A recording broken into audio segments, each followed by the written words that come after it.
You know, it happens every year. What? But this year has just... It slightly knocked the wind out of me. I wasn't ready for it. I forgot that it comes around. Get to the punchline already. It's Campaignmass, Elaine. I see. Okay. It's Campaignmass. The campaign games have started.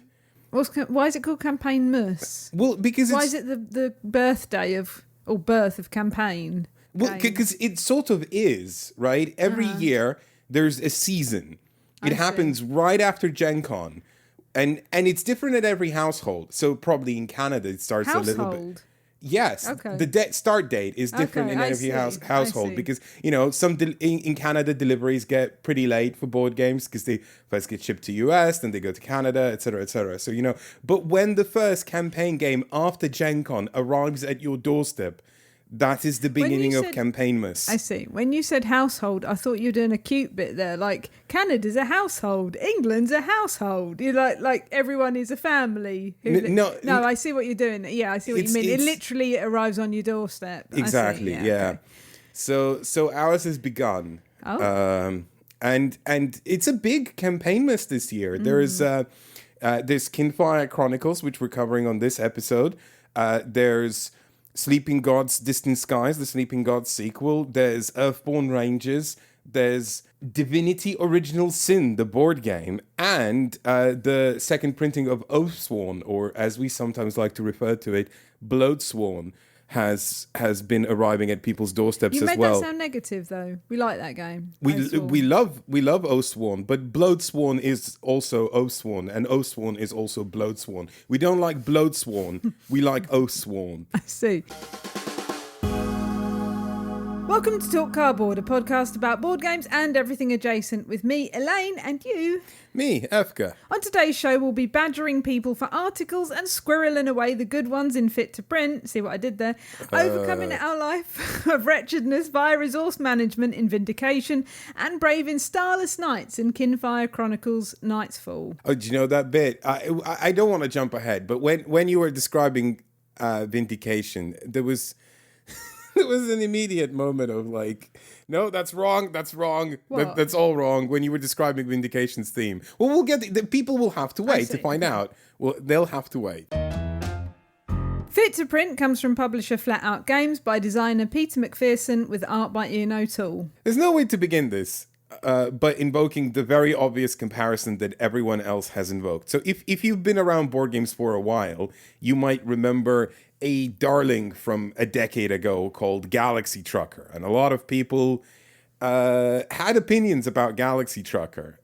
Some people loved Galaxy Trucker, and some people really liked the first part of Galaxy Trucker, but despised the second part. And so this is perhaps a game for people in the latter category, where they took the first part of Galaxy Trucker and then there is no second part. But I think that's sort of an oversimplification of what's going on. But the idea of Fit to Print is that it's a real-time game, meaning that, like, it's, you know, there's no turns. People just do things as fast as they can because there's a timer and they want to complete as much as possible. And in this case, the completion is doing the layout of a newspaper in an anthropomorphic animal society where, you know, the newspapers are called, like, The Evening Hoot. Or That's the best one. That's the best one. I can't remember the other ones, but the Evening Hoot is definitely the best one. They are cute names, but none of those names live up to the promise of the Evening Hoot. That's true. That's definitely the standout one. Brambly hedge type, you know, that kind of theme. Yeah, exactly. My favourite character is Bull, who has a baguette in the knapsack. I think they're a squirrel. Is that one of the, like, asymmetric player power characters? Uh-huh. Okay. Oh, nice. Yeah, nice. Bit of mechanisms thrown in there. Elaine, you're just talking about nonsense. I'm going to actually talk about how the game works. No, I mean, well, you know what? Okay, so here's the thing about Fit to Print. Its setting and artwork are the indelible part of the game's charm, and I think why a lot of people are going to enjoy this game. And if you're approaching it from just a purely mechanical standpoint, I don't know if you're, like, capturing the gamut of what Fit to Print is in its entirety, if that makes sense. Do you know what I mean?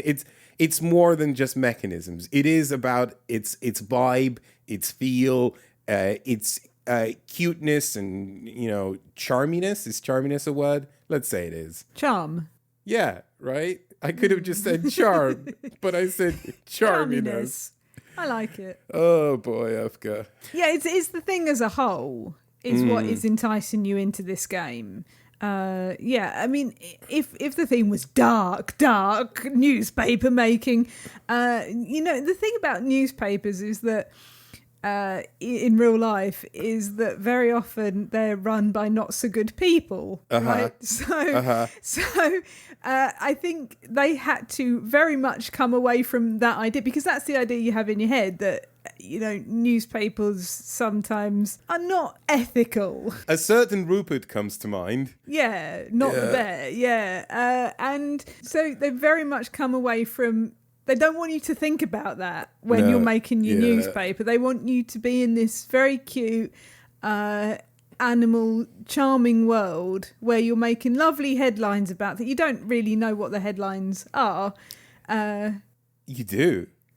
Well, because they're on the little tiles. Yeah. Oh, yeah, okay, sure. But, yeah, okay. But the paper itself is only delivering you happy articles and sad articles, but you need to balance those out. You're going to talk more about that anyway. Yeah. So the idea is that you have a pile of a lot of different newspaper articles, and you have like a layout board. That's like the layout board is your newspaper. So if your newspaper is the Evening Hoot, you'll literally have like the frame of the newspaper, and the spaces for these tiles that are all in a big pile, and they're all face down. And the tiles come in various types. So there's articles, and they have like headlines. And then there's photographs as well. They're just pictures, but they'll give you bonuses for certain types of articles adjacent to it. Because all the articles come in 3 different colors. There's blue, green, and pink. For the types of articles they are. Yes, exactly. And also some photographs will give you bonuses for adjacent moods of the articles, because in addition to the article's color, each article has a sad mood or a happy mood. And there's a whole other thing happening with that we'll get to a little bit later. And finally, there's advertisements. So these give you revenue, which is not a thing that scores you any points. But if you have the least revenue at the end of the game, you automatically lose. So you want to collect, not the most revenue, because filling it up doesn't really give you any benefit. But you want to have not the least, so that you just don't get immediately disqualified. And finally, there's your kind of main headline thing. So it gives you like a special ability for the round, special scoring condition. So it might say, hey, for every blue article on the top part of the page, you'll get like extra points or whatever. Or it'll say, hey, after you've finished grabbing tiles and you start doing the layout of your newspaper, you can grab some extra tiles, like as a kind of a 1-off, 2-off bonus. Then the timer starts and you go, let's grab what? I need this. Oh, no, this doesn't work. And yeah.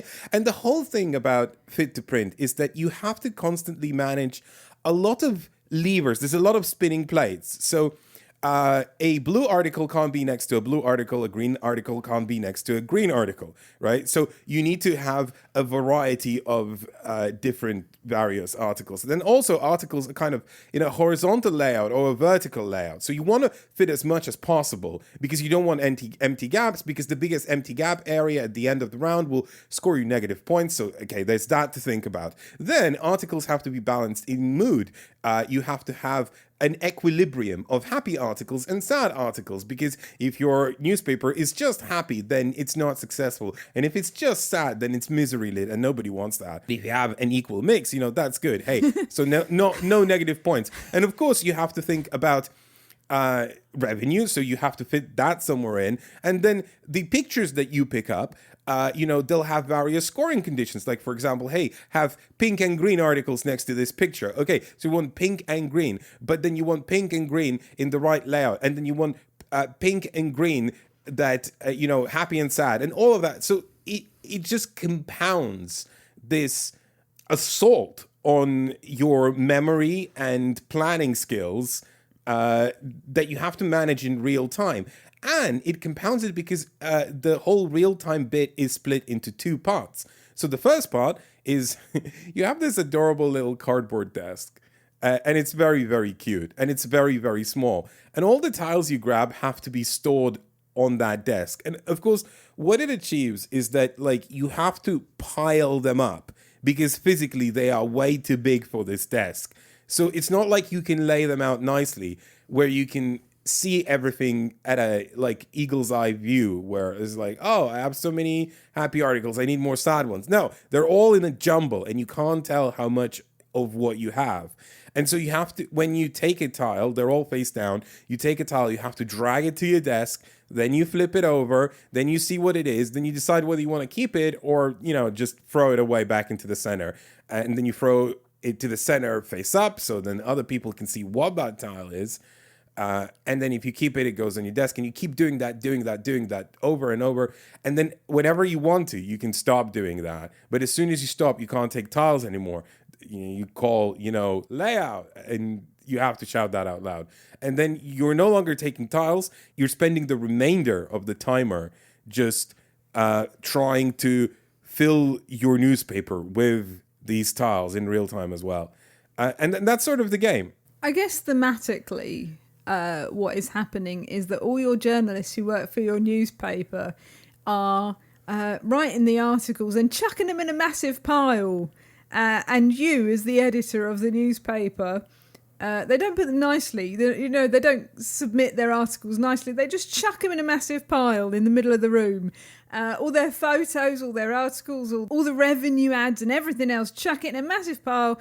And then you as the editor, because it's your job to go through and find out what they've actually written about and put them in your newspaper. And you're also doing the layout of this paper. So not only are you picking the articles, but you are putting them in the newspaper and on over 3 days. And they gradually get bigger and bigger, the newspaper, as you go along. I think they nailed the vibe of what a newspaper production montage often looks in movies. So if you watch films like The Post or I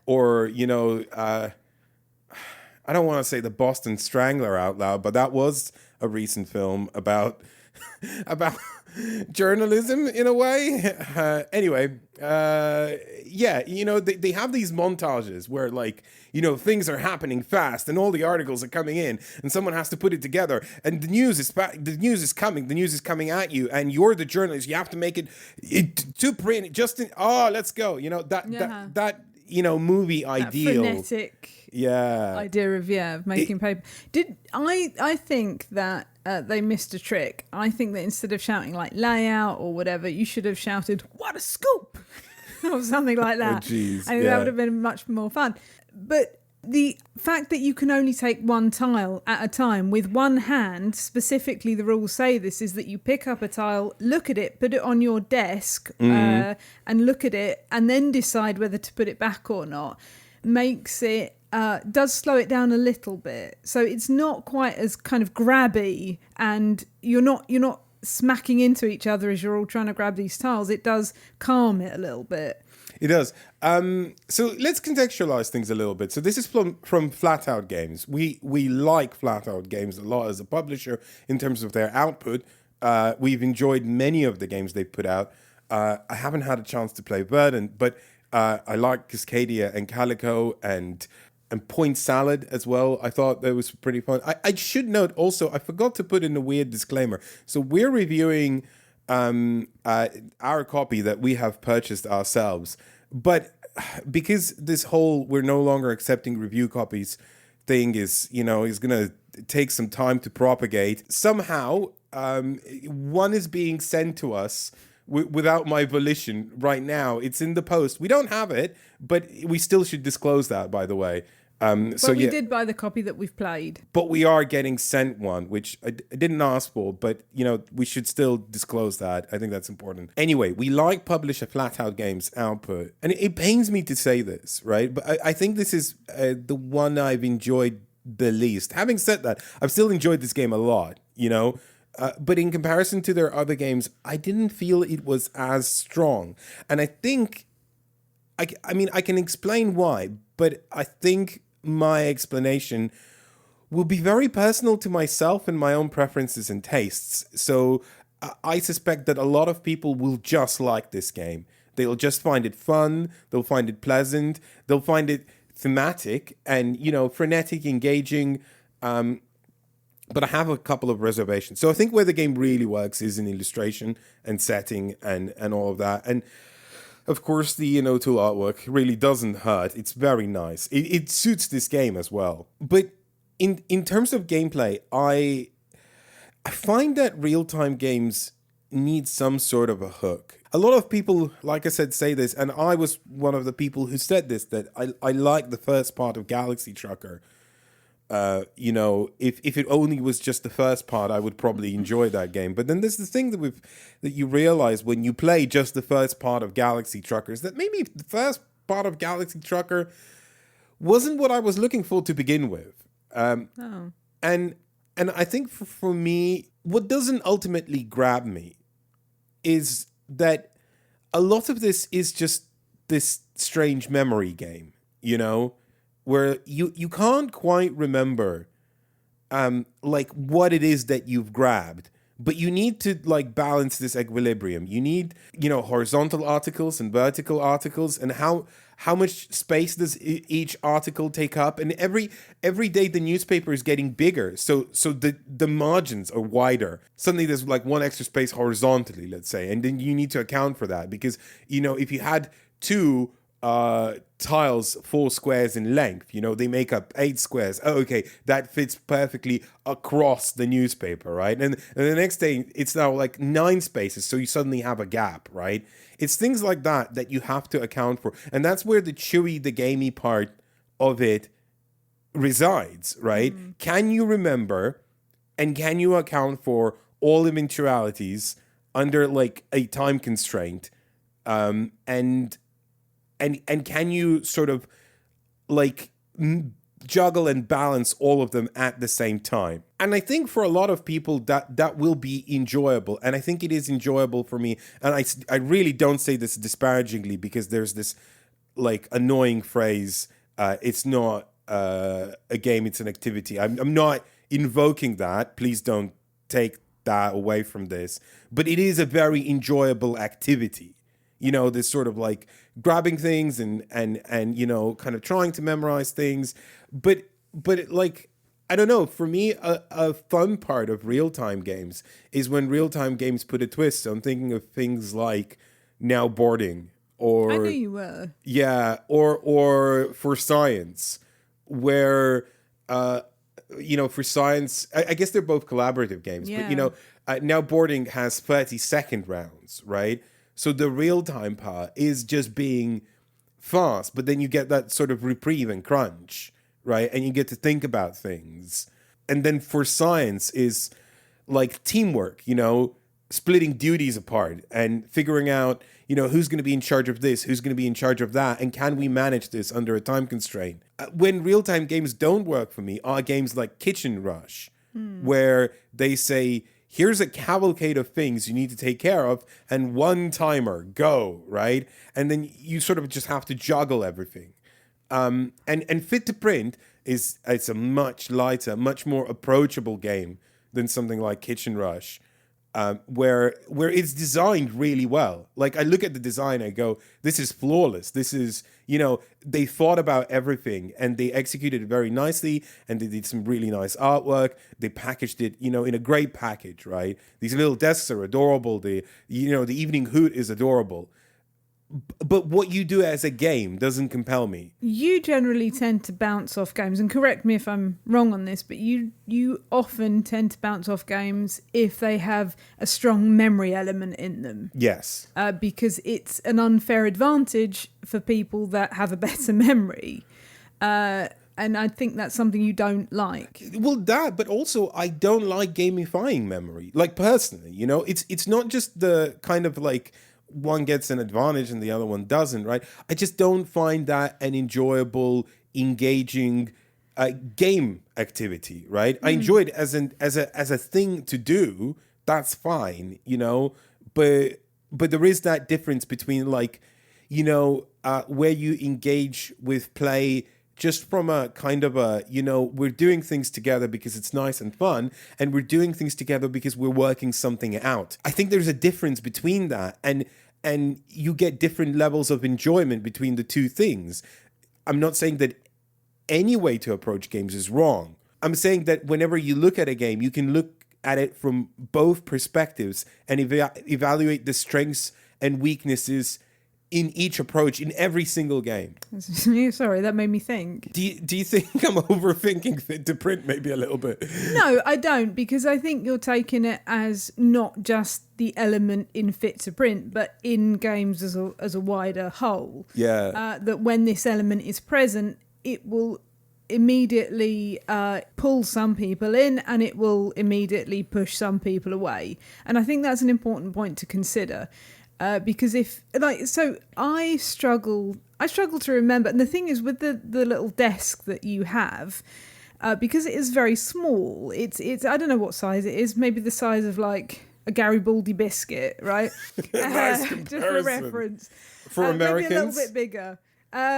Or a size of a Tim Tam if you're Australian, probably about that size. I don't know. Tim Tams are smaller. Than a Garibaldi? Yeah, I think so. Yeah. I don't know. Or a penguin. Oh, it's probably like a penguin biscuit. No, it's bigger than a penguin biscuit. Yeah, okay. Well, it's like 3 penguins put together. Oh, there you go. If you take 2 penguins and put them side by side, and then like horizontally, and then a third one vertically, that's the size of that desk. Actually, that's a very good point, because my next point was that I lack spatial awareness.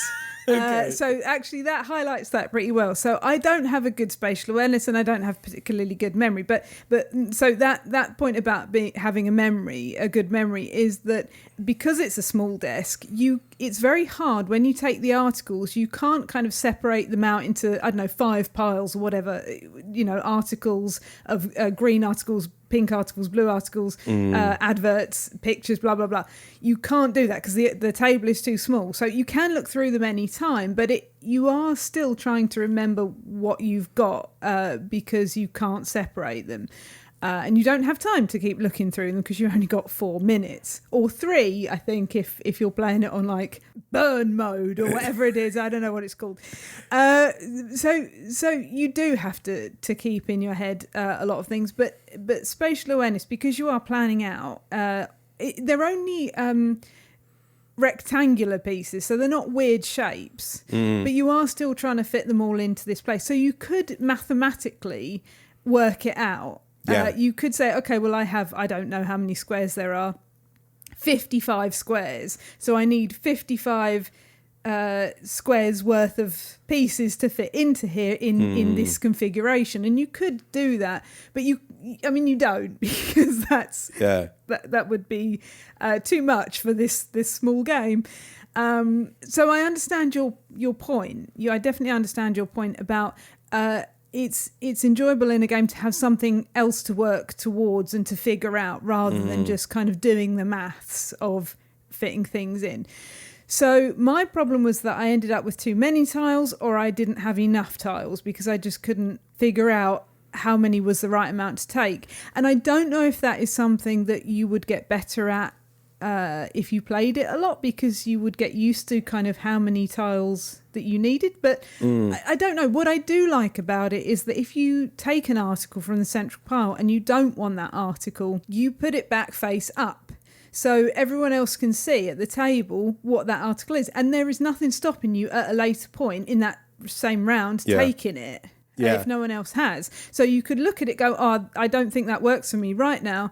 And then, you've taken a few more articles which have more sad faces on or more happy faces, and suddenly actually that tile is quite good, so you can take it afterwards. You can also tell whether they're horizontal or vertical even when they're from face the back. down. Yes, you can. Yeah, so that is quite useful. So you get some information. No, but that's the thing. I think, from a design perspective, it's almost flawless. Like, in terms of what it does, it really knows what it wants to do, and it does it almost perfectly. I think there's a non-zero sum of people who will, find this, one of their favorite games or whatever, right? Because it is exactly what they were looking for, and they are enjoying it because it's designed impeccably. The only actual design thing that I have a sort of kind of about is the revenue system. I understand why it's there, but I don't understand why it has to be that you cannot win if you have the least. Why is that there? Pressure, so newspaper pressure. It forces you to fill up, your newspaper with junk. Basically, that's not really useful in any way whatsoever. It's just like you're gonna lose if you don't do that, right?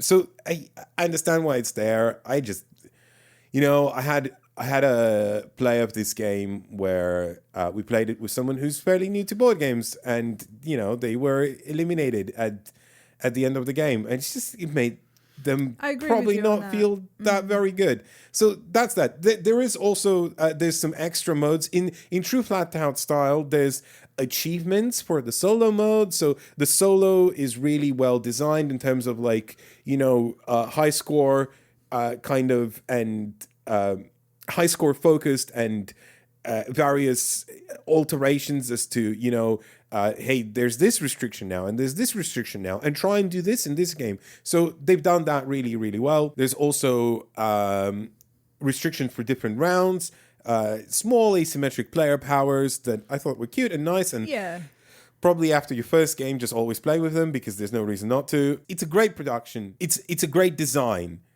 and half of that game I enjoy very much. Is it the grabbing the tiles part? No, it's the player's activity part, rather players puzzling out and crunching your brain. I enjoy that a lot. I think it's very good. And again, I want to find a better way to phrase this. Not like, oh, it's an activity, not a game. I hate that phrase. It doesn't make any sense. But all games are games, right? But there are, different evaluation points at both of those levels, I think. I think I understand what you mean. But it is there are very much gamey elements to it. Like you're scoring for different things. You're trying to work out where the best placement for these tiles is. You're trying to balance various other things. You're doing it under pressure. Yeah, well, that part I don't find fun in this game. No, no. Do you think you would enjoy it more if it didn't have real time in it? I mean, then it wouldn't be this game, would it? I don't know. If this is fundamentally a real-time game. That's kind of my point. Like the game as a whole, like you said, knows what it wants to do, knows what it wants to be, and does it. So I think if you were to change any of those things, it wouldn't work. I don't know. It's kind of like asking, would you enjoy a potato if it tasted like a beetroot? And I just don't have an answer for that. Then it would be a beetroot, wouldn't it? Well, yeah, exactly, right? You're just asking me for like a beetroot, but we're not talking about a beetroot. Okay. Overall, though, I enjoyed the experience of playing this game, but it's not one that I would bring to every party or whatever. Yeah, I wouldn't bring it to every family gathering. But saying that, it was good playing it with someone who doesn't play a lot of board games. But like you said, that end thing of, okay, well, you can't win now because you have the least revenue, seems a bit unfair. Yeah, I think it's a weird case of being a bit too gamey and a bit not gamey enough. For me personally. I'm sure somewhere this is going to be a perfect game for someone. Before we get to our next game, we've had an email from Lewis who agrees with me that there should be more board game fan fiction in the style of the trivia game. And they've even written one for us. They've put it in the email. So I see what's happening. Because I like both of those things. I don't think you like either of those things, but I like both of those things. So I'm going to read you what they wrote. Okay. And you have to guess what the game is. Okay. I wrote the instructions on the letter without thinking too much about the terrible things that would happen when it finally reached its destiny. To win this war is to play cards beneath the table to turn my back on my most trusted allies. It's better for them. In the end, they'll sit at my reigning table. Only I shall know how many of their compatriots I have sent to battles they cannot win, to missions they would never come back from. A last struggle is yet to be resolved, and I wish my victory was certain. I would be so sure, if only the hawking eyes in mainland weren't looking for a chance to strike. I know they've reached my enemies. They've talked about aiding them. Those fools won't notice the puppeteer's strings around their hands. But they won't stop me. They can't. With this letter, I'll seal the fate of the struggle, and Essex will fall. If only I could promise my English lords it would be in their hands. But it won't. Essex? Essex. I guess if you send someone to Essex... No, it's Coventry. Along a path... Oh, I see. You know, and they're going on a way, you could say that that way is the only way. I mean, yeah, it's true, yeah. Yeah. Send them See what I did there? around the M25, yeah. And north, yeah. I don't know, is it The King is Dead? Sorry, I spoke about that like we don't live in Nottingham. You wouldn't go north or anything. You go south from Nottingham. Yeah, that's true. Is it The King is Dead? Ding, ding, ding. All right, it is The King is Dead. So they said in their email, they put the title of the game backwards at the bottom of the email so that I could play as well. But I cheated because I just wanted to check that you would know what the game was. So I looked. Because I thought if it's a game that we've not played or we don't know, that's going to be impossible. But yeah, it's good, right? That was good. Well done. Yeah, that was really good. I enjoyed that. Thank you very much. Thank you, Lewis. And if anyone else has anything to say to us, let me know. Elaine@nopunIncluded.com. Still to come, we have Kinfire, but first we have a game that features two places I used to spend a lot of time, libraries and inns. Vindication comes from... Sorry. I'm keeping that in, you know that. Vindication comes from... Oh, yes, you're editing it this time. I am. You can't do anything about it. Vindication comes from publisher Orange Nebula by designer Mark Niedlinger with various different artists. So, apologies to Orange Nebula. We've never reviewed any one of their games before. This is the first. Probably not going to make a good impression. I did not like Vindication. I immensely disliked Vindication. Do you want to tell us what it's about first? Well, that's a loaded question, Elaine. Mm-hmm.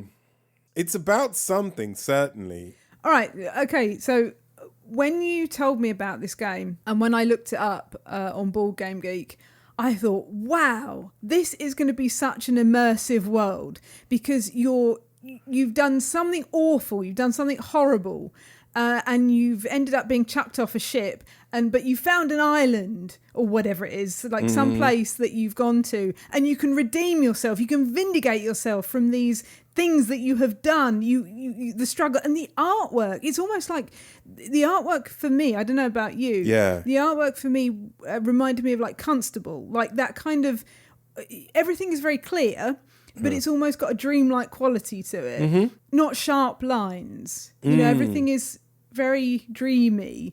And I thought, wow, the artwork is amazing. This theme of it is amazing. This is going to be incredible. And it just wasn't. It just boiled down to resource management. Cubes. Moving around. Yeah. Getting cubes. Get cubes, spend cubes to do thing. Yeah, it was very bizarre. We're probably not the first people to comment on this because Vindication is a game from 2018. It is beloved by some, beloved by others. I'm in the middle of that. You're in the middle of that. Yeah. Put me in the latter camp. Oh, definitely, yeah. Yeah. The theming of this game upset me. Why?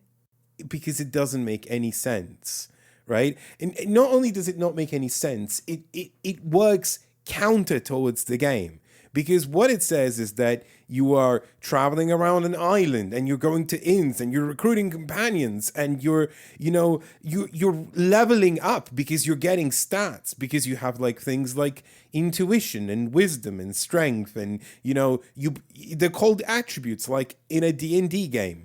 So first of all, this falls apart at so many levels, right?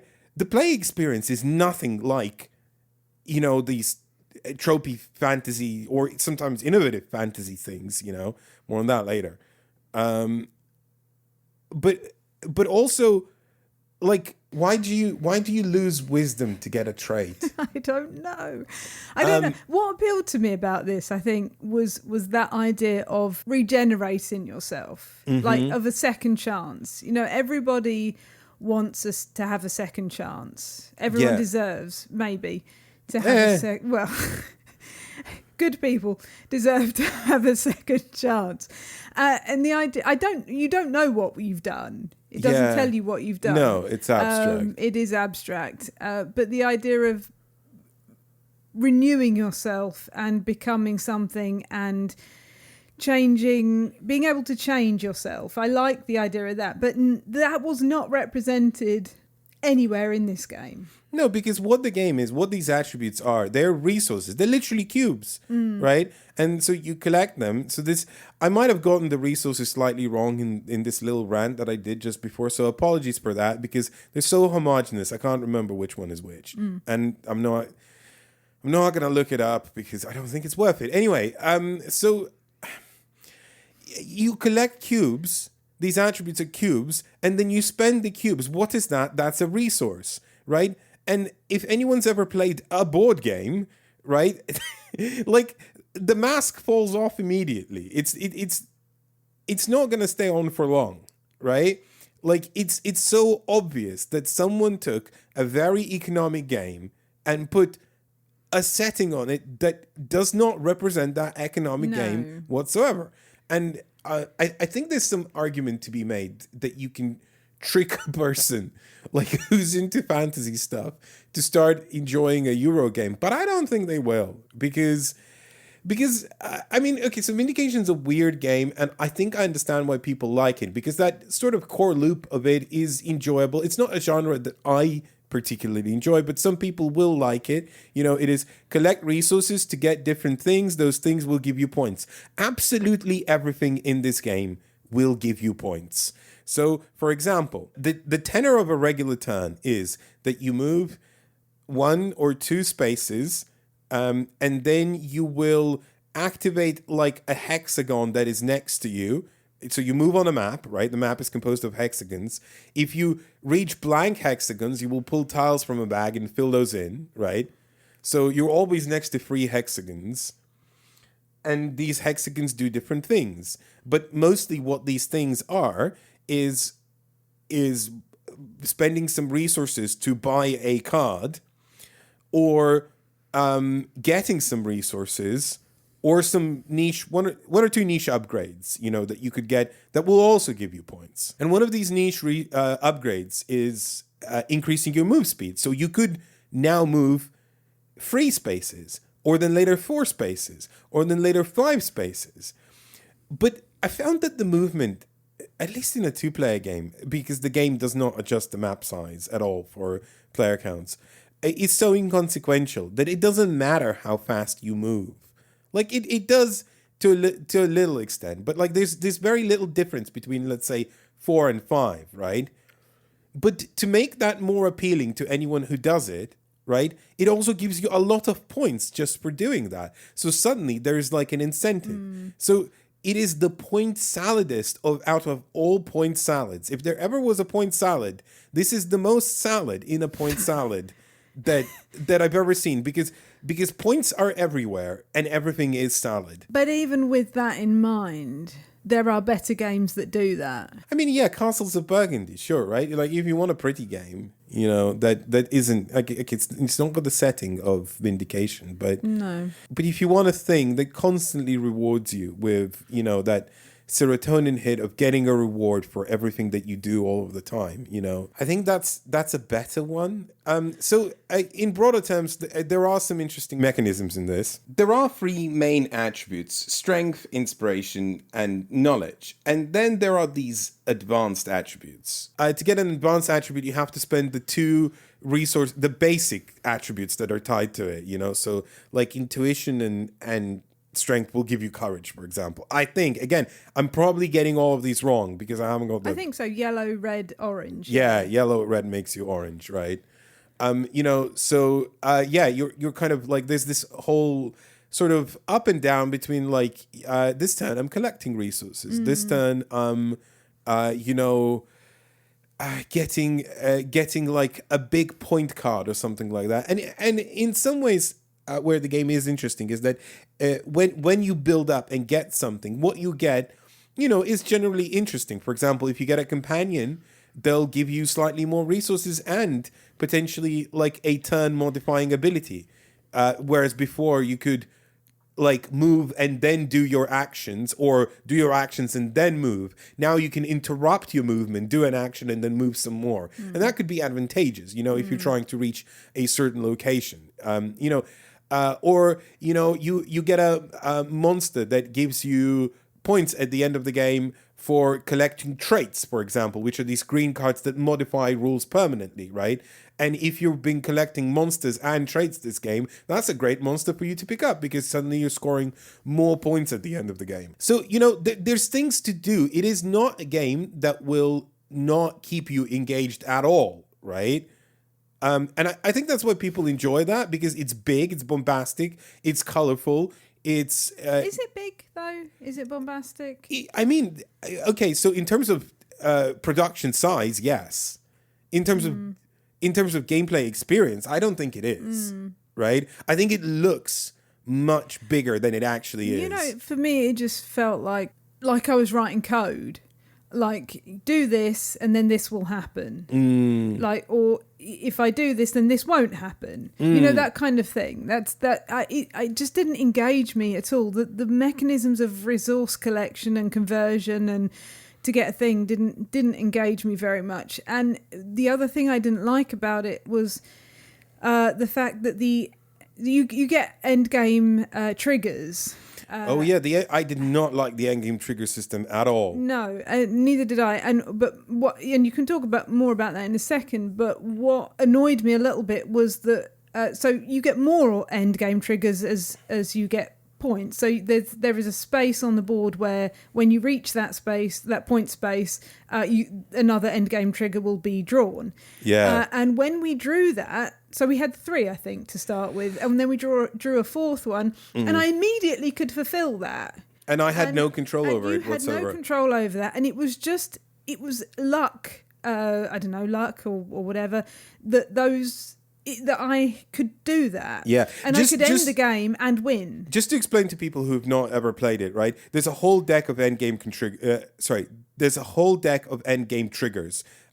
They could be anything, if someone's collected 5 of these cards, or if someone's, covered up the entire map, or if someone's upgraded, or if everyone's upgraded all this speed, or something like that, there's a whole slew of them. And any could be present in your game, right? And because they come out in the middle of the game as well. That's the part that I really disliked. Just drawing 2 random ones at the beginning, and it's like, okay, well, that's the hand. It was 2 at the beginning. It's 2 at the beginning, yeah. Okay, sorry. That's the hand. That's what we're playing for. That's how we can finish the game. We can work towards one of them or whatever, have control of it, right? Yeah. But then a random one comes out and suddenly, okay, the game might end now, but like the scope of what I was trying to achieve isn't complete yet. But no, stop now.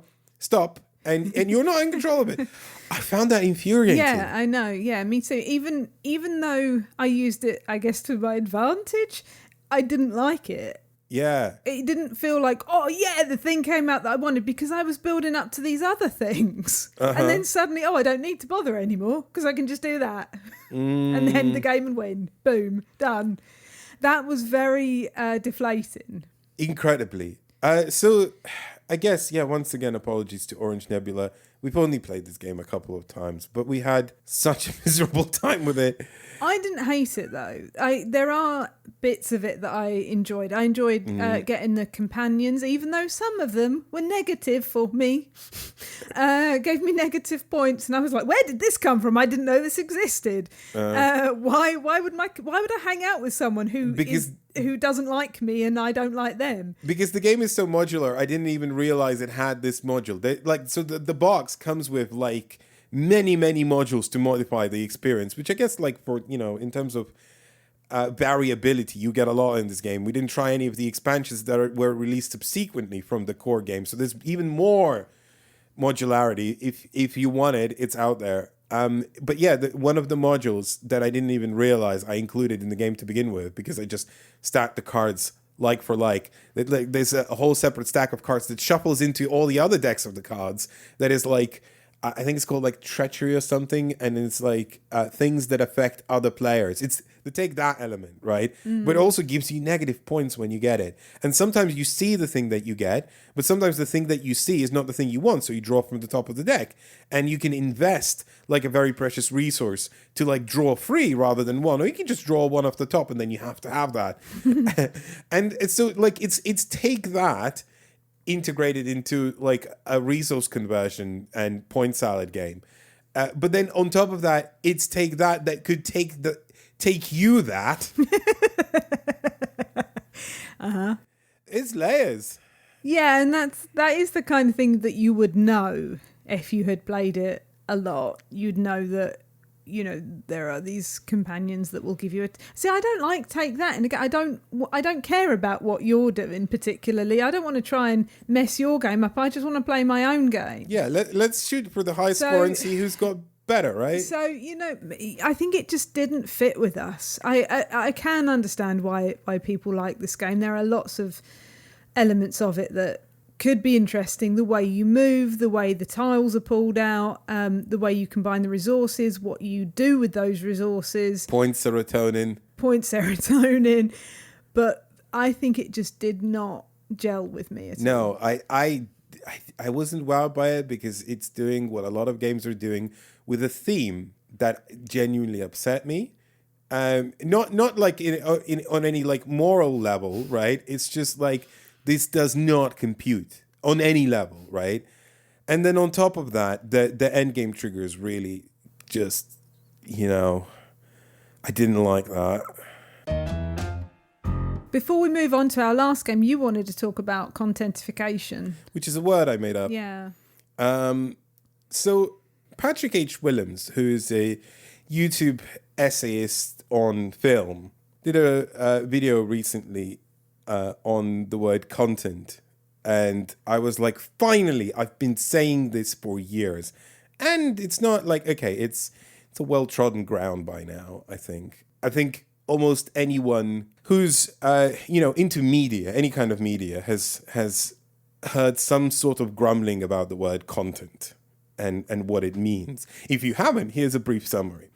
The reason I and many other people who make things do not like the word content is... You are not content about the word content. No, get out. Okay. Anyway, okay, so here's the thing.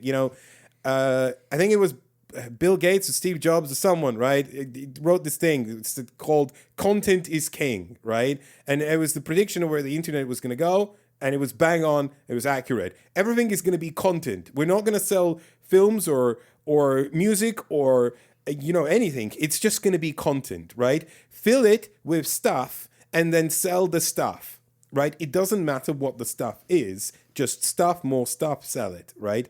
It was a very accurate prediction, and that's exactly where the internet went. It is now all content, and people who subscribe to the idea of where the internet is going.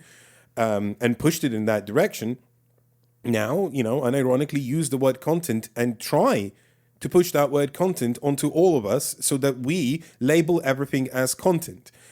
Where that becomes a problem for someone like me or yourself or anyone who makes things on the internet is that we don't do content. What we do is, right now we're doing a podcast. Later, I'll be editing this podcast. We'll then write a script for a video. We will film that video. We will edit that video, right? We are also making reviews.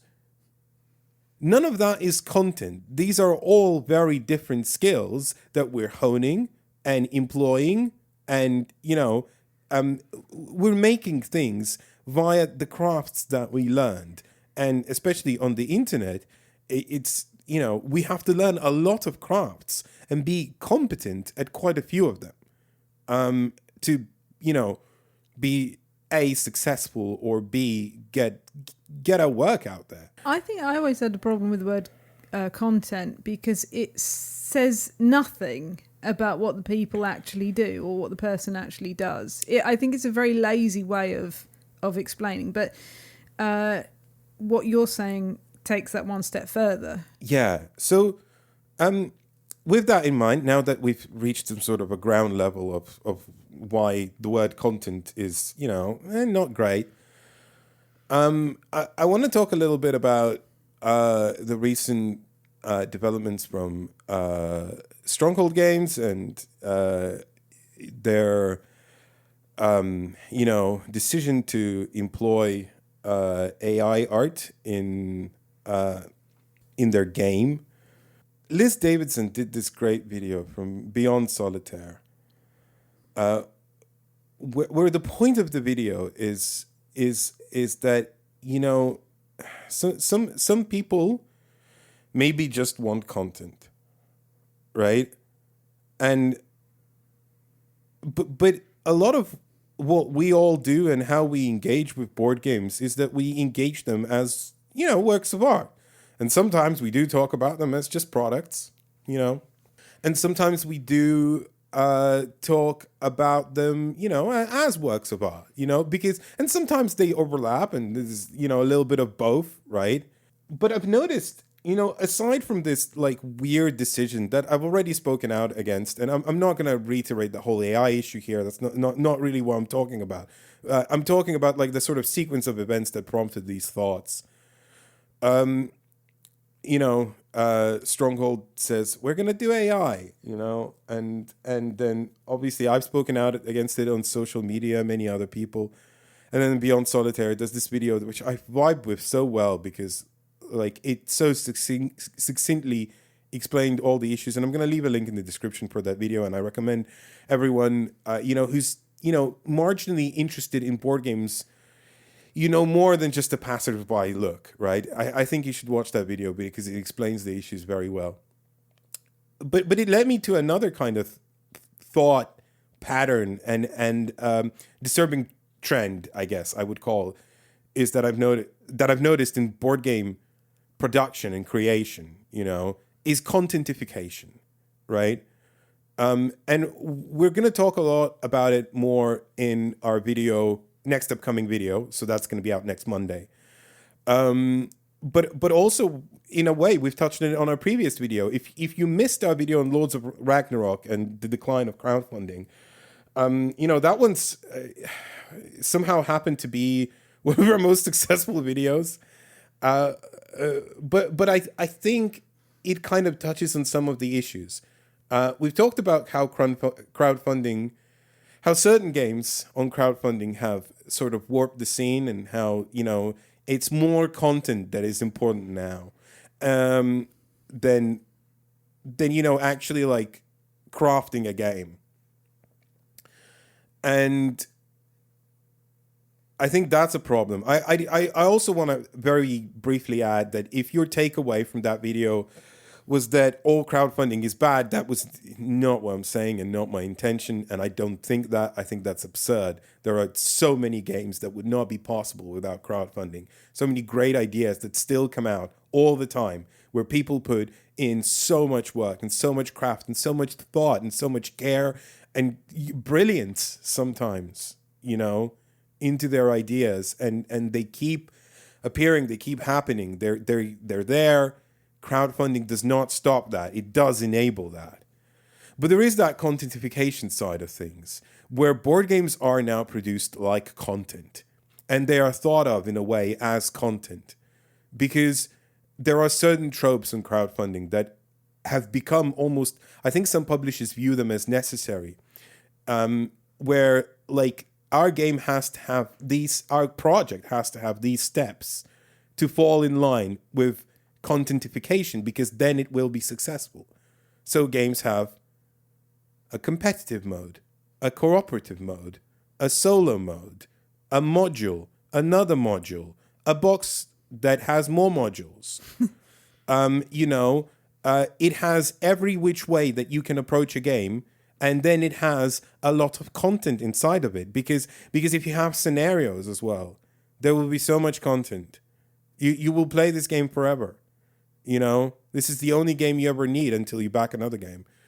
But that's what we've said before, that there is this not necessarily good aspect of some Kickstarter projects where they sell you the dream, they sell you the idea that this is the game for you, this is all you will ever need. It's $250. Okay, but it's the only game you will ever need. It's the last game you will ever need to buy, right? Until we make another one and do the same thing all over again. So there's this kind of false idea behind it. So here's the thing, though. I think where I don't want to be cynical about this, and I want to be very specific, is that I think a lot of publishers who do this, they still want to make really cool games, and they still put in the craft and to make an interesting game. And they just see the contentification as a necessity, right? So oftentimes, I think what you get now is a really cool idea that's been marred by this sort of, expansion of what the game actually was into what it needs to be successful on crowdfunding. But I agree with you. And to an extent, it's our fault because this is what we're asking for. We have asked for more and more and more out of our games, and we are no longer content with the game as the designer intended it. Because, does it have a 2-player mode? Oh, no, I don't want it then. Does it have a solo mode? No, I don't want it then. This kind of thing. And it's like when you photocopy something over and over and over again. I don't think so. I don't think that's our fault. I think it's the idea that this is what the algorithm needs to be successful, right? I honestly think that. I think the way crowdfunding is structured is that you need to catch the widest net.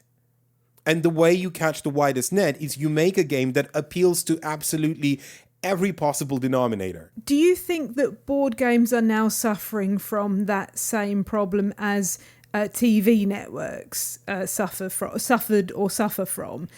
when people write a series for a TV network? Is that the censors or the people that are funding that program say, we'll take this out because that won't appeal to these people, take that out because that won't appeal to these people, put that in because that will appeal to these people, and so on and so forth? Do you think board so. Games are so it's not necessarily the end user issue, it's something in between? Yeah, I think so. And I think publishers are forgetting that one of the things that sometimes, excites people is just like finding something that they really engage with, and then, just being very vocal about it. And the problem is, of course, the crowdfunding incentivizes that you make this product once and it catches the broadest group of people, and then you don't have to worry about it again because you've done the crowdfunding, and then it goes away, and then on to the next project, right? You don't worry about the game anymore. That's a very cynical way of looking at it. But that's what happens, That's literally what happens. People make the thing and they say it's only going to go on crowdfunding once. That's a lie. It usually goes on twice, for those who missed it the first time, because there is that word of mouth when it releases, so you catch that wave. But yeah, games are ephemeral now. They come, they go poof before they're even released. They grab a bunch of people, and then they go away. But that's where that weird dichotomy is, that this is the only game you'll ever need forever, but it's ephemeral. Yeah. It's weird, isn't it? It is. That there is not... They don't match up at all. So we are spending a lot of money to get a lot of things, but then, today's newspaper is tomorrow's chip paper, or whatever it is, whatever the phrase is. So, yeah, it doesn't quite add up. No, I wanted to lay the groundwork for the next video, which, by the way, is going to be pretty positive. So I just want... It's not going to be another downer, right? I'm going to be excited about a game, okay? So...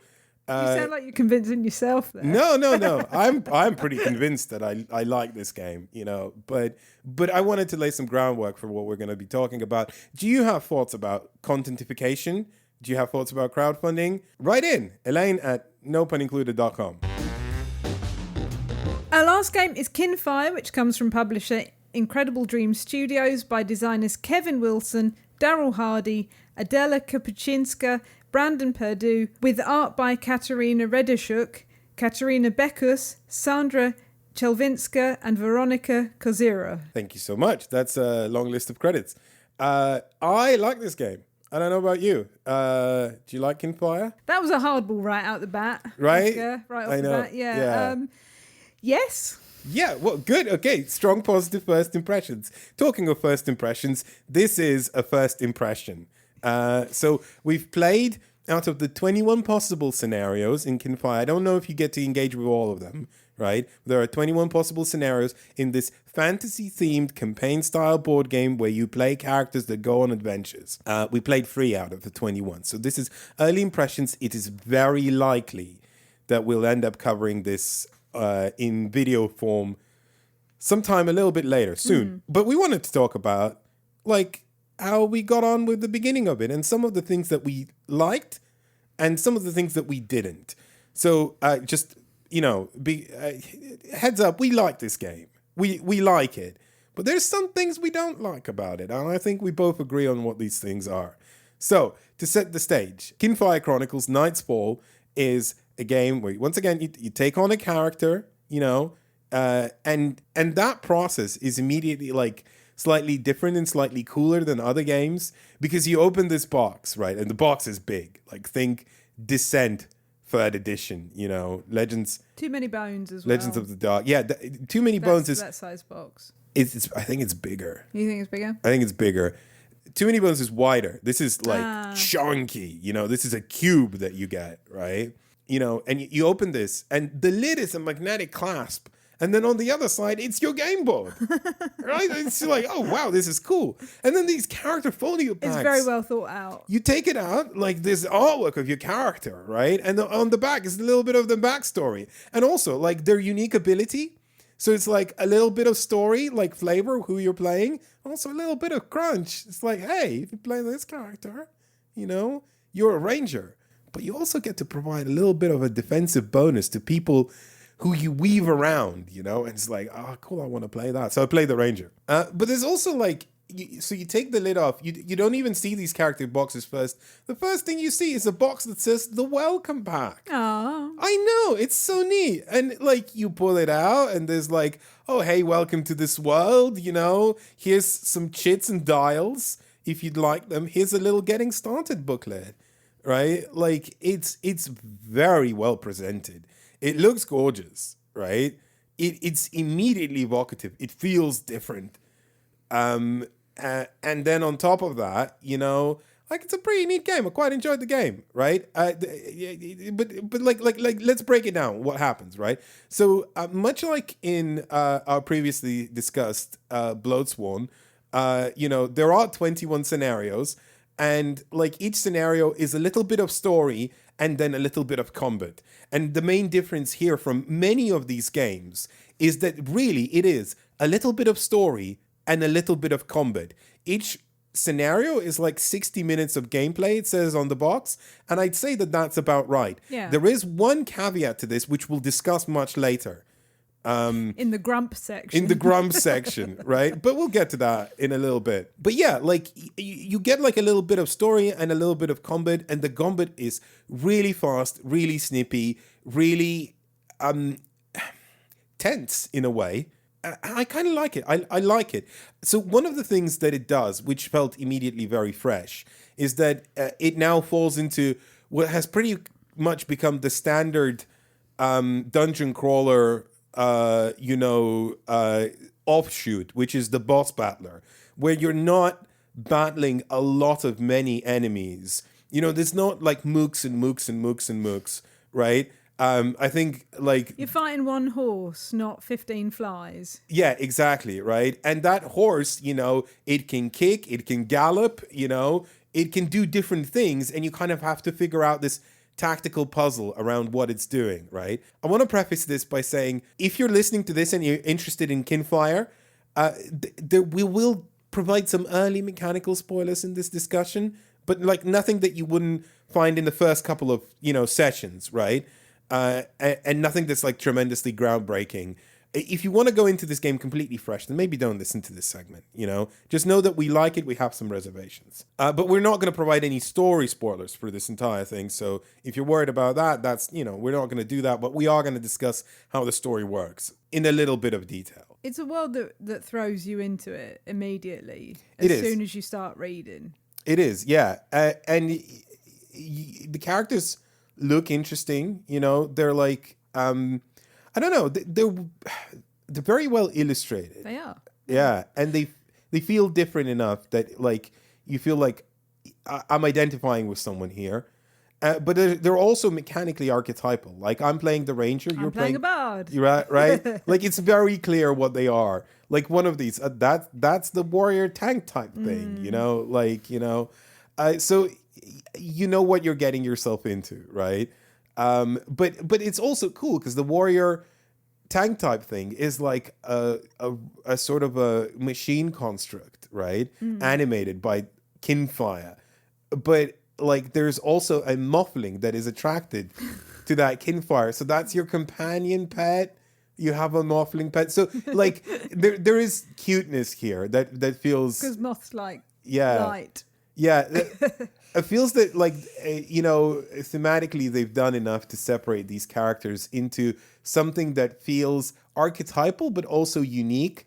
Like they're of this game and of this world rather than just like another generic kind of like, oh yeah, whatever, right? Yeah, and considering that the backstory was very small, it was like 3 or 4 sentences, I did get quite a good idea of who you were and who I was. Yes, exactly. I said to you, my character sounds really annoying because it says like they always have a song or a poem for every occasion. I was like, no, one of those people that just like burst into song. Like, you tell them, my car broke down this morning, and suddenly they've got a song about your car breaking down. Yeah. Like, no. I chose that character because I wanted to play a bard because they sounded like a lot of fun. Is it because you just recently watched the D&D movie? No, it's because I like the idea of someone that sort of travels around, like a travelling Bard. Okay. Traveling musician, Traveling right? musician, yeah. Is it because in Zelda we had that quest Beedle. with the musicians? Maybe.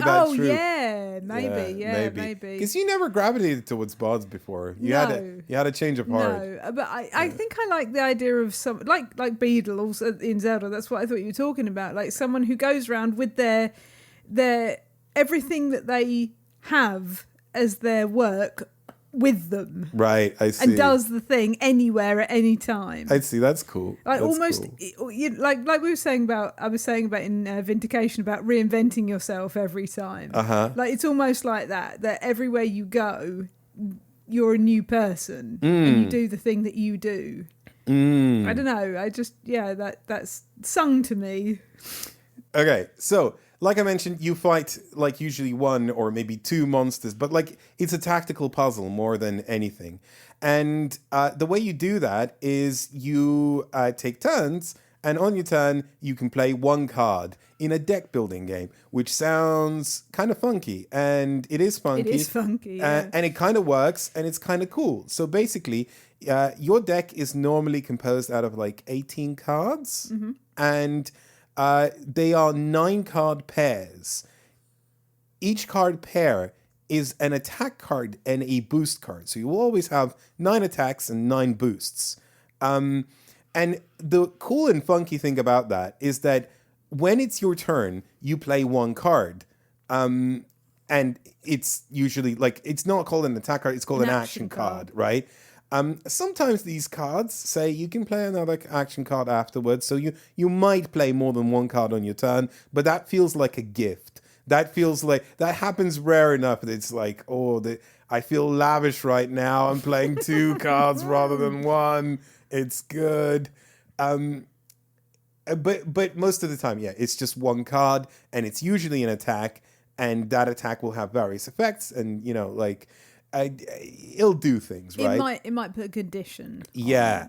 Whereas the boost cards you play outside of your turn, and they will do various helpful things to other companions. But cards also have colors, and attacks have colors, and monster attacks have colors. And you have to match the boost card in terms of color to the color that you are assisting or, preventing or whatever, right? So there's this nice little system of like, hey, do I have the right thing at the right time? And it's also nice because you're constantly thinking about how can I support my partner, right? Because here's the thing, this game hinges not on this card play system, but just on how deadly and random it is. And I think the randomness might off-put some people. I was fine with it. I was cool with it. Once I kind of got around to it, I'm like, okay, no, I think this is manageable because like it just presents so much peril that like at any point you could just die, right? And the reason that happens is the turn order system. So anytime it is going to be someone's turn, you draw a chit from a bag, and that says whose turn it is. So chits come in various flavors. So there are chits that just have your character's portrait. If you draw that, it's that character's turn, right? There are also free chits that just have hearts on them, and they basically say, pick any one of the characters, they can have a go right now. But then there are chits with just numbers. And any chit with a number activates the monster. But what part of the monster it activates depends on the number. So monsters usually have like free different attacks or abilities or whatever. And they'll be like, let's say the first one will have the numbers 1, 2, 3, 4. The second one will have 5, 6, 7, 8. And the third one will have like 9, 10, 11, 12, right? So if you pull out an 8, you know that you're activating the second ability, right? And you'll notice that I just listed 12 numbers. And then there are 2 special chits for the monsters that might activate a certain ability or like a special ability. And then there are, the free any characters activate. And then there are the 12 more chits that compose the character portraits. So in total you have 12 plus 12 plus 3 plus 2. That makes 29 chips in the bag, which means that you could very feasibly draw monster attacks, monster attacks, monster attacks, monster attacks. Or like in our case, it was you, monster, you, like that, right? Yeah. And the funny thing is like it was me, monster me, and then but the couple of times the monster went, it ravaged you so badly that we genuinely didn't want you to activate. So when we pulled the chip that says anyone can have a go, we looked at it and went, well, it would be fair if you had a go, but it's probably best if I have a go. Wise. Yeah. So it creates a lot of peril, right? Because on a very, and again, I think this is a bit of a downside. I understand why the system is like this, but on a very first adventure, the game started by a couple of tutorial turns where I got to have a go because I was reading the rulebook, and then the monster got to have a go. And then, the rails came up and just said, just start pulling chits. And we're like, okay. So it was like monster, monster, monster, monster. And then we realized if we pull another monster chip, we're dead. Like we're genuinely just dead, and we didn't even get to do anything. We could have very reasonably lost that game without having acted. And I think that's going to put some people off, It was fine with me because then it put us in that sort of position where we really had to think, like, how do we get out of it? And there's some allowances. There's fate tokens that let you draw 4 chits instead of 1 and pick one. But they're a limited resource, and they carry over between adventures. So you want to save them up, right? Yeah, we didn't. We didn't end up saving any. But we didn't lose that scenario. No, we didn't. Well, right? That's true. I think it gives you a slightly false impression, or it gave me a slightly false impression that it was going to be a little bit more fluffy than it was. I don't know if it was the art or the way it was presented or the way that the combat is structured. It gave me the impression that it was going to be quite breezy, and it absolutely was not. Yeah. It was quite punishing. No, and because at one point we went, oh, we really have to think about how we play this out. Yeah. It's not kind of a given. But that was nice. That was an appealing thing for me. It's not a criticism at all, no. Yeah, I like that. It made us think. And it did give us the tools. There's a lot of these like conditions that you can impart on a monster. And what's really cool is that like when you give conditions to a monster, so for example, there's a condition called trap, which prevents the monster from moving, right? And the monster is always focused only on one character. And it will try to reach that character. It won't care about the others. So if you can give yourself some distance, and if you could pepper all of its actions with trap cards, because if the monster has 3 actions and 2 of them have a trap condition on it, if I pull out so like the 1, 2, 3, 4 has a trap, the 5, 6, 7, 8 has a trap, the 9, 8, 9, 9, 10, 11, 12 does not have a trap. So if we pull a 10 out of the bag, it will move and it will attack me, right? Yeah. But what's cool about it is that if we do pull an 8, it will not be able to move. It will not be able to reach me if I'm not on the same space. It will not be able to attack as it has a melee attack or whatever, right? So like it immediately made us think and go, oh, wow, okay, there's a lot of variables. And there's a lot of ways we can play this. And some of them are very risky. You know, what if it activates the action that clears all the statuses off of it, right? There was a lot of crunch. And there's this whole other system about when you draw a new hand. At any point, if you only have boost cards, you must discard your hand. So you don't have an action card. Yeah. And you must draw a new 7 cards. It also gives you like your special super card. You know, it activates it, charges it up. That's neat.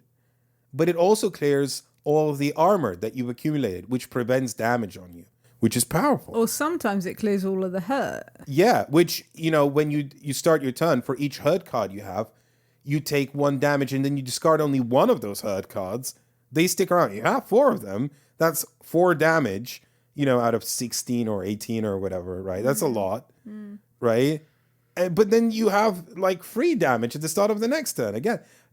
But if someone outside of your turn plays a boost card and says, this boost card lets one of my friends draw a card or discard a card, they discard their last action card. They bin all of those hurt. You know, there's so many plays that you can engineer that let you manipulate the system and navigate the system. And what's really neat about it is that this whole, like, you play 1 card and you move 1 space, you know, it's an incredibly simple system. It's like, I do X damage that's written on the card, and then, you know, I move 1 space. That's like what you're doing in the game. It's not hard to understand. It doesn't take forever. It's like, it is like 45 to 60 minutes for story and combat, right? I think it works really well. Yeah, there were lots of things to think about during the combat and also during the story, because the story will give you different choices that you can do, and that will potentially benefit one player over the other, depending on what you choose. And that was interesting. That was fun. I for me, neither part of it was massively strong, but I enjoyed playing it. It didn't wow me, but I had a good time with it. I would say that I was wowed a lot more by the combat than by the story. And I think that's sort of so far where this game's problem lies. And okay, I'm gonna compare it to some high standards right now, right? When I say the story of Kinfire feels serviceable, I am doing it a disservice. But it is serviceable. It is nice and different and kind of more adventurous than your standard run-of-the-mill adventure style game with fantasy trappings. You know, it's definitely better than something like Aeon's End, you know, Legacy of Gravehold that we've reviewed in a past episode. It feels more cohesive. It feels more thought out. The characters feel like they are characters, but I didn't feel like the story itself or the characterization itself at any point was interesting enough that it elevated it to this new standard that some other games have recently achieved.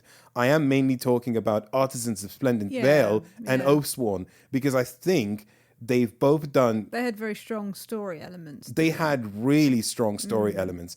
I find this especially like weird middle ground between those two games. Artisans of Splendid Vale was incredibly bright and cutesy, and had really good characterization, and just turgid and slow combat that I thought felt about a decade too old. It felt tired by 2012 standards.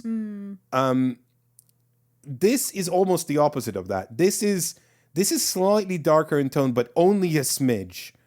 But the characterization is nowhere near as strong. But the combat system is much better. It is, yes. Whereas something like Oathsworn, it has a very dark tone, long play time, very complicated rules, but combat is also very strong, and the characterization is very strong.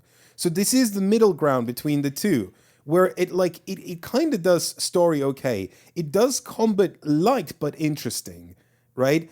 And the tone is lighter. It's much lighter than something like Oathsworn, but it is not characterized enough to make me feel like I'm in the world that is alive. Right, and I think that is the point. Like, I don't mind. It's not as if I need the game to, win a Pulitzer for its writing, right? Yeah. But I need it to immerse me in that world. And like I said at the very beginning of this talk, that the game does immediately put you in the world, and it does, but then it doesn't expand on that enough for me. It doesn't elaborate. It doesn't flesh that out enough.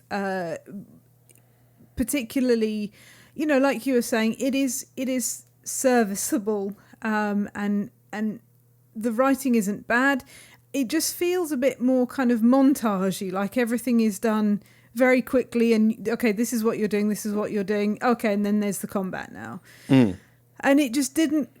Something like Oathsworn gives me a broader picture of the world that I'm in, and why I'm doing the things that I'm doing within that world, why I'm fighting these monsters at this point. But it also feels lived in, right? Right. Yeah, I feel like this is who I am, this is what I'm doing, and this didn't quite give me that feeling. Yeah, somewhere between Artisans and Splendid Vale and Kinfire is my perfect game. Like, genuinely. I think I agree with you on that. If you had the characterization of Artisans and the combat of Kinfire, I think that might be my favorite game ever. I think I would love that game. That's strong, Efka. I think I would genuinely want to play that game over and over again. I love the characters in Artisans so much. I identified with them. I felt what they felt, right? For a game to achieve that was incredibly strong. And the story parts were more interesting as well. The puzzles were slightly more elaborate, like the... they felt maybe a bit more contrived, but also at the same time, they were more involved. They were more interesting. A lot of the story mechanisms in Kinfire are like, draw some cards off the top of the deck. Have you got the right color? Yes, no, right, exactly. Right. Binary kind of like penalty or reward. Having said that, having dug around within those, and this is so early impressions, our opinion might change on this completely. So please take what we say with a grain of salt. But having dug around within the bones of the story structure of these 3 scenarios that we played, I was like, oh, okay, the first scenario that we played had the most story, and it had like the bits where I could really dig around. And I was like, oh, okay, I see how you constructed this. I see like, where it's fair and where it isn't. And it felt fine, good, okay, it worked, right? But again, there wasn't like a kernel of something truly interesting there that made me go, wow, okay, this is cool. But it did resolve. The story did resolve in a sensible way. Yes. And the combat after that bit of story did make sense they did go together. So yes. I think that was a strong point for me. Yes. And the characters that are there and the characterization that is there is likable. At no point did I go like, oh yeah, whatever, I don't care. No, like I care. You even started doing voices at one point, which is well, we didn't get the foreteller narration, so someone had to, but but yeah, like I liked it. Another comparison I want to kind of bring in is Descent Legends. Is it Legends of the Dark, the latest one? I think. Yeah, I think Yeah, so. yeah. You know, the one that came out a couple of years ago. The reason I bring that in is because that does combat that is nearly as interesting as Kinfire, and does characterization that is, you know, also about as strong as Artisans. Not quite as strong, No. but nearly there. But the reason I bring that comparison is the price, because currently Kinfire retails at $149.99, which is dollars, which is Descent, you know, Legends of the Dark price range, and also if you get the Uber Deluxe component package, which gives you more acrylic standees and, you know, special chits and, you know, neoprene mats and what have you, right? You know, that's another 110 or something like that.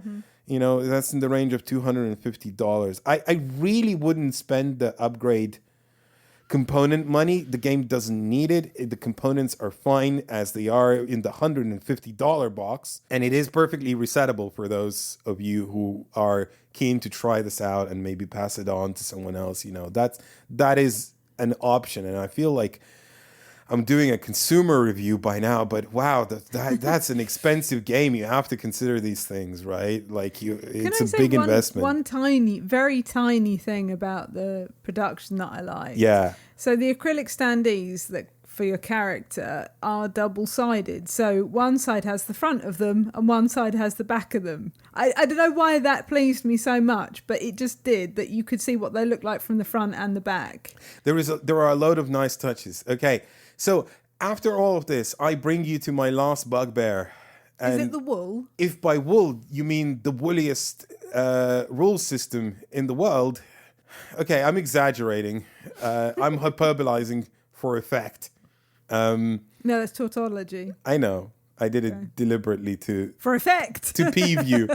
So, Kinfire Chronicles employs a learn to play approach, which is that you learn as you play. It's not the first board game to try to do this. There have been examples in the past, like this War of Mine or Eon Trespass and other games. I don't think any of them succeeded. I think this gets the closest, but I still don't think it succeeds. And I think what bothers me is the sort of decision that that's how I'm going to learn. Okay, so here's the thing that happens. So you open the welcome pack and then you get this booklet, and the booklet says, "Oh, hey, you're going to learn the rules as you play." Okay, cool, right? I'm down to try this out, right? And it says, "Oh, just open quest 1 and then, you know, you'll learn as you play." Okay. And then you open the quest 1 and the first thing that happens, it says, "Here's the rules for combat. There's a combat rule book. Read this."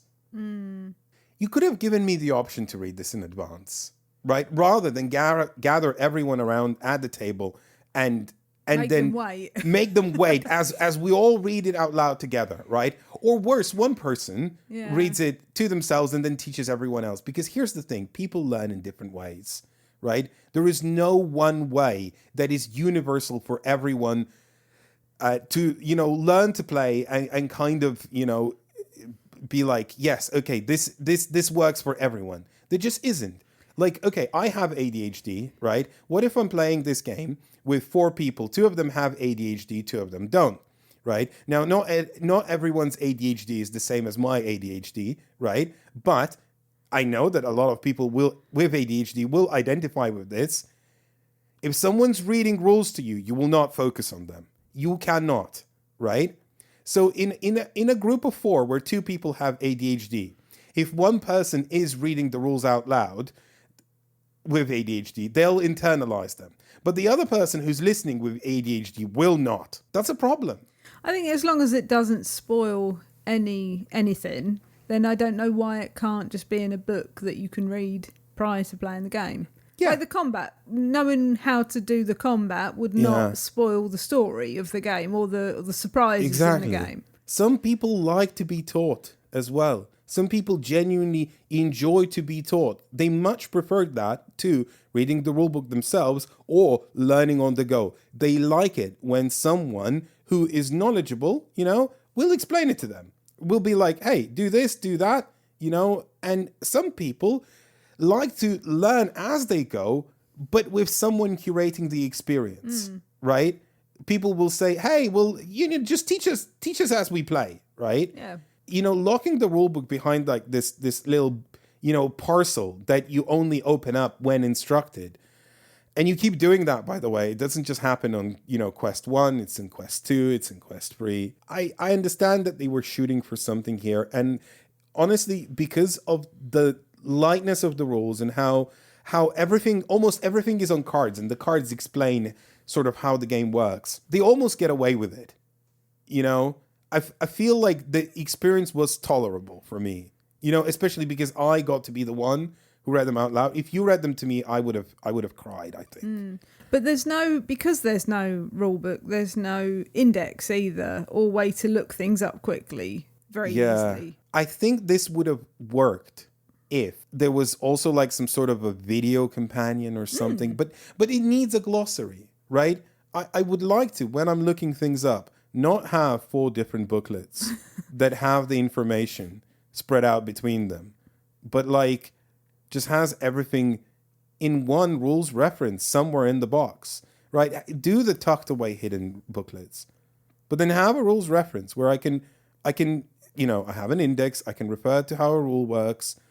I just think that would be so much more approachable and frankly accessible, There was an accessibility issue with this for me. And I have found that slightly unfortunate, especially because a lot of the rules are hidden on cards, Like, for example, like I had a question. If you have an armor card which prevents damage, right? And you have a condition card that imposes damage, how do these 2 cards bounce off of each other? And I was looking through the rule book and I couldn't find it. It turns out the information is on the cards. And thank you so much to designer Kevin Wilson, who promptly answered that for me on the BGG forums. He's doing a fantastic job answering everyone's rules questions, collating an FAQ that, has a lot of information there. Errata already, so they're on the ball, right? And I don't want to fault them too much for this. But I struggled with the rules. I know not everyone will. I know some people will be like, it's completely fine. What are you talking about? Oh, that's great for you, Like, if you're enjoying this, great.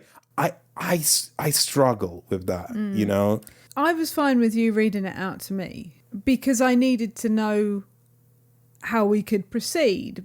But I didn't like the fact that we were looking through books to try and find the bit that we needed to find. Like that's when I switch off, is when like I can't find what I need to. I don't mind, you reading something out to me or me having to read something again to find out how it works. But it's when I can't find the thing, I know I can't be bothered with that. But so maybe having the rule book done in different ways, like have it spread out, but then also have something with an index, and maybe like you're saying, maybe the FAQ and stuff like that will really help. Like you can print it off or whatever and have those questions answered to hand.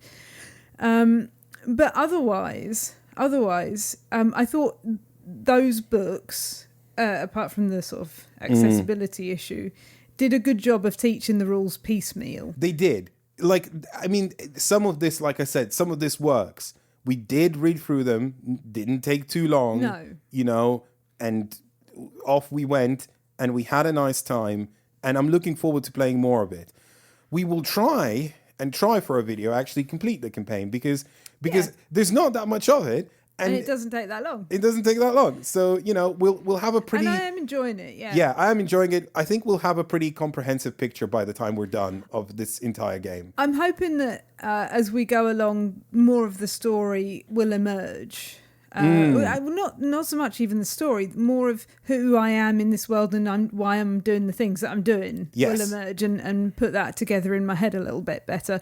And it is something that I am excited to find out and play again and keep playing to discover these things and discover what monsters are in this world and how the Kinfire works in this world. I particularly liked the way the combat is done, in that you draw from the bag to see whose turn it's going to be. And the amount of tension that creates. Right, because it's so unpredictable. Yeah.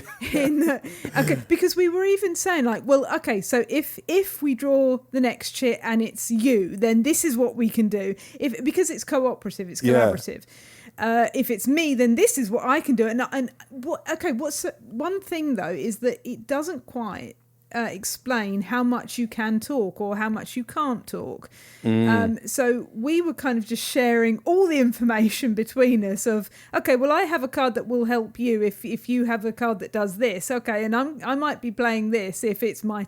So I don't know if we were playing... I think that's the intended experience. Okay. I think so, because I think it's meant to be very collaborative. Okay, well, it was. Yes. It was very, very collaborative. We almost, not quite, but almost played with open hands in that, like, okay, I think I can do a thing. Okay, can you? Well, can you boost that thing if I can do the thing? Yeah, okay. yeah. Or if the monster goes next, will it refocus on you? Will it? Like, we were really planning out what was going to happen in every eventuality. That was fun. And I found that fun. Yeah, I enjoyed that. I found that really fun.